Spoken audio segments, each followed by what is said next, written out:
നമസ്കാരം. പ്രധാന വാർത്തകൾ.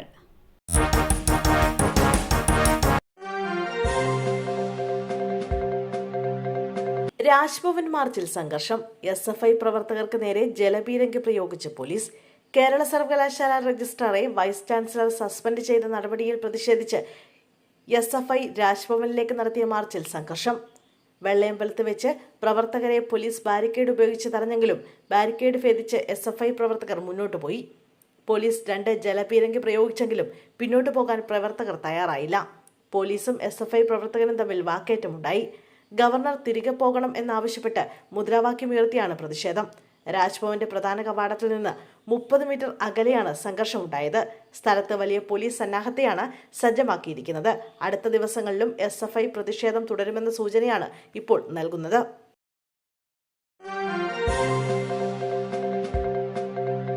കാമുകിയെ കാണാനായി ബൈക്ക് മോഷ്ടിച്ചെത്തി യുവാവും സുഹൃത്തും പിടിയിൽ. കാഞ്ഞിരപ്പള്ളി സ്വദേശികളായ അജ്മൽ, ഷാജഹാൻ, ശ്രീജിത്ത് എന്നിവരെയാണ് അറസ്റ്റ് ചെയ്തത്.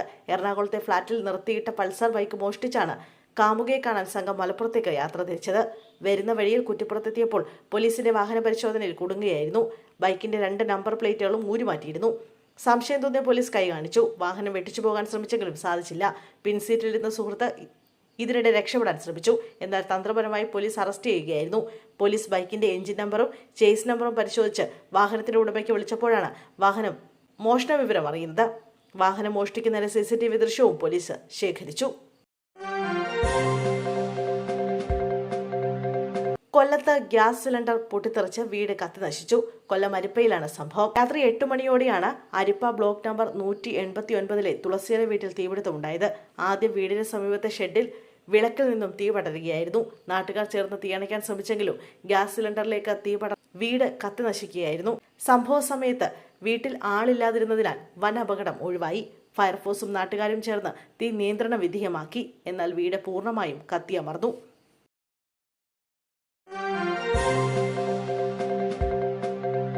ആലപ്പുഴയിൽ പോലീസിനെ വെട്ടിച്ച് കടന്നുകളഞ്ഞ കൊടും കുറ്റവാളി വടിവാൾ വിനീത് പിടിയിൽ. നിരവധി കേസുകളിലെ പ്രതിയും കൊടും കുറ്റവാളിയുമായ വടിവാൾ വിനീത് എന്നറിയപ്പെടുന്ന വിനീത് അറസ്റ്റിൽ. Ambalappuzha deputy police superintendent KN രാജേഷിന്റെ നേതൃത്വത്തിൽ രൂപീകരിച്ച സ്പെഷ്യൽ സ്ക്വാഡ് അംഗങ്ങളാണ് വടിവാൾ വിനീതിനെ അതിസാഹസ്യമായി ആലുവ ബസ് സ്റ്റാൻഡിനടുത്തു നിന്നും പിടികൂടിയത്.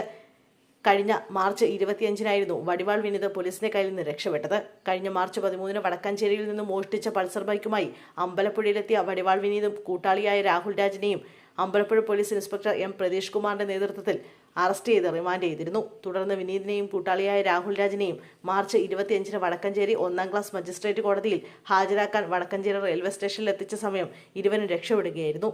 രാഹുൽ രാജിനെ അന്ന് തന്നെ പോലീസ് പിടികൂടിയിരുന്നു. ഡോക്ടർ ഹാരിസ് ചെറുക്കലിനെതിരെ നടപടിക്ക് സാധ്യത. ഉറ്റുനോക്കി കേരളം.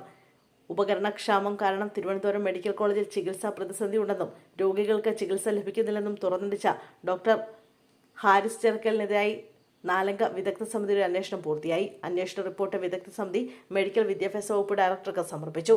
ആലപ്പുഴ, കോട്ടയം മെഡിക്കൽ കോളേജിൽ നിന്നുള്ള ഡോക്ടർമാരുടെ സംഘമാണ് അന്വേഷണം നടത്തിയത്. വിദഗ്ധ സമിതി സമർപ്പിച്ച റിപ്പോർട്ട് മെഡിക്കൽ വിദ്യാഭ്യാസ വകുപ്പ് ഡയറക്ടർ നാളെ ആരോഗ്യമന്ത്രിക്ക് കൈമാറും. ശേഷമാകും ഇതിന്മേലുള്ള തുടർ നടപടി. ഹാരിസിനെതിരെ നടപടി ഉണ്ടാകുമോ എന്നറിയാനായി കേരളം കാത്തിരിക്കുകയാണ്. വിദഗ്ധ സമിതിയുടെ റിപ്പോർട്ടിന്റെ അടിസ്ഥാനത്തിൽ ഡോക്ടർക്കെതിരെ നടപടിക്ക് സാധ്യതയുണ്ടെന്നാണ് വിലയിരുത്തലുകൾ.